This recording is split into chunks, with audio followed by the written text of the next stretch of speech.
Shalom encore bien-aimés.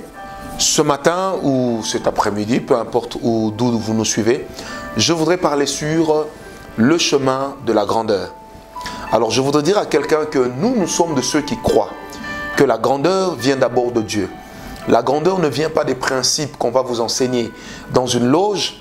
La grandeur ne vient pas des principes qu'on va vous enseigner parce qu'on aura prié sur vous avec des bougies rouges, des grosses bougies.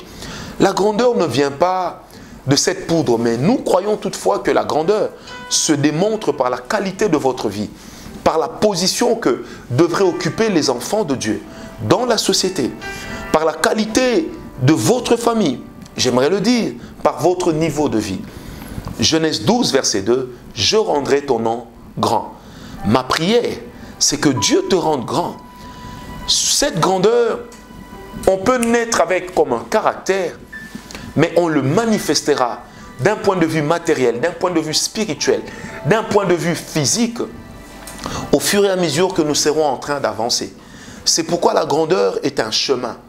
La grandeur n'est pas un acquis d'emblée, parce qu'il faut encore la voir. Vous savez, il y a des gens qu'on a cru être grands dans l'histoire de l'humanité. Des gens comme Caligula.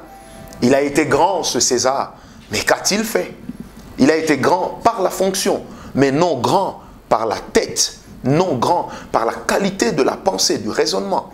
Au point que Caligula a fait nommer son cheval Premier ministre à Rome et lui a fait même construire un château. Et qu'est-ce qui s'est passé? Eh bien, Caligula est mort, assassiné avec la complicité de sa mère, lui qui était fils de Tibère. Que dire de Néron César, qui a cru aussi qu'il serait un grand? Il était grand par la fonction, mais non grand dans le caractère. Conséquence, il a brûlé Rome. Et pendant que les flammes de l'incendie de Rome montaient et que la fumée sortait, il prit de la ciguë en disant « Ainsi, Rome perd son plus grand artiste ». Bien-aimés, nous croyons qu'il y a un chemin à la grandeur, mais la vraie grandeur commence d'abord dans l'âme. La vraie grandeur s'ancre dans l'esprit.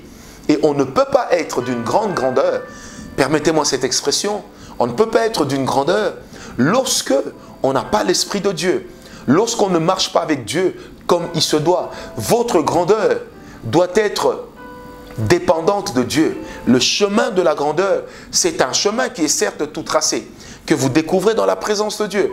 C'est un chemin qui est certes tout tracé, mais que vous découvrez aussi par l'expérience. Ne dit-on pas que c'est en forgeant que l'on devient forgeron?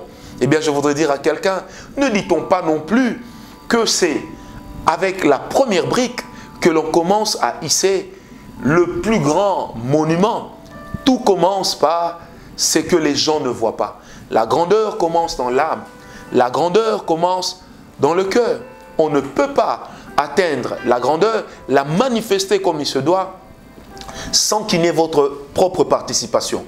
Enfant de Dieu, toi qui me suis, peu importe d'où tu es, tu ne deviendras pas grand que par le simple fait de parler en langue, mais tu deviendras grand aussi par la qualité du travail. Tu deviendras grand par la qualité de tes efforts. La grandeur est un chemin, n'oublie pas. Ce qui nous tue souvent, c'est le manque du désir, le manque d'acceptation de commencer petit. Apprenons à commencer petit, acceptons. J'ai toujours dit à mes frères africains, et cela me touche énormément. Qu'est-ce que je leur ai toujours dit? Le travail que vous refusez de faire en Afrique, vous acceptez d'aller le faire en Europe. Les cadavres que vous refusez de laver de vos frères, vous acceptez d'aller laver les cadavres en Occident. Je ne suis pas contre cette pratique parce que la rémunération n'est pas la même, certes. Mais je crois que quelque part, la grandeur qui est dans l'âme, la grandeur qui est dans l'esprit peut vous pousser à l'excellence par la qualité de votre travail. Aujourd'hui, bon nombre de chrétiens ont l'habitude de dire « Mais j'ai cherché l'emploi, je n'ai pas trouvé ». Tu n'as pas trouvé, crée ton emploi. Bon nombre de chrétiens ont l'habitude de me dire « Mais prophète, j'ai écrit plusieurs lettres avec j'ai l'honneur, je certifie sur mon honneur ». Certes, mais je voudrais te dire que le temps que tu passes à attendre un travail, ça ne doit pas être un temps d'opacité. Tu dois travailler avec ta tête, tu dois travailler avec tes mains parce que Dieu veut que tu sois sur le chemin de la grandeur. Paix et grâce.